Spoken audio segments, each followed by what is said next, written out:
Every time you swipe, tap, or click to buy something, you're doing way more than just spending money. You're actually leaving behind this trail of data. So today, we're going to show you how to take control of that trail by taming what's known as your digital exhaust. So, what does your credit card really tell companies about you?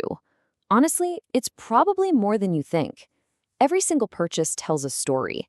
And it's not just about what you bought. It's about where you were, when you were there, and what all of that says about your habits, your lifestyle, everything. Your card is literally writing a data story about you 24/7. And that massive data trail? Well, it has a name: digital exhaust. Just think of it like an invisible footprint you leave online with every transaction. Each time you use your card, you're interacting with networks like Visa or MasterCard, and you're just adding more and more detail to this picture of your life. Okay, but is this data trail really such a big deal? Well, when it comes to your personal privacy, it is absolutely crucial. Let's break down exactly what's at stake here. Taking just a few minutes to manage these settings does so much more than you'd expect.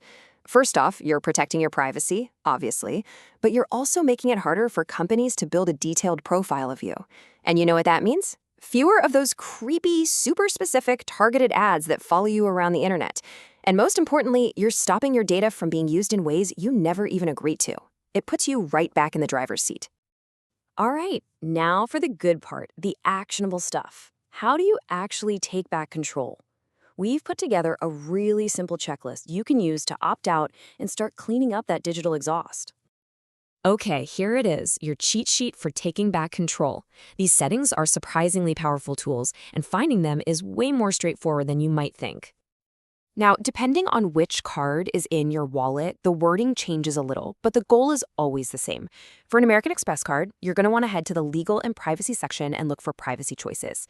If you've got a Discover card, it's called Your Choices, and it's usually tucked inside their privacy statement. MasterCard often makes it easy with a direct link to MasterCard Privacy Choices. And for Visa, you'll find Your Choices inside their Global Privacy Notice. The key here is just knowing what to look for. The control is right there once you find it. So, let's say you've gone in and updated these settings. What did you actually accomplish? Let's zoom out for a second and look at the real impact of these simple changes. It really is that simple. With just a couple of clicks, you can seriously cut down on your digital exhaust. This isn't just about flipping a switch. It's about making a conscious choice about how your financial data gets handled. It's a really small action that has a major, major impact. Look, you've just taken a huge step in making your financial life more private, and that's fantastic. But it's just one piece of the puzzle, right? So we'll leave you with this question. Now that your cards are more secure, what's the next step you're going to take to protect the rest of your digital life?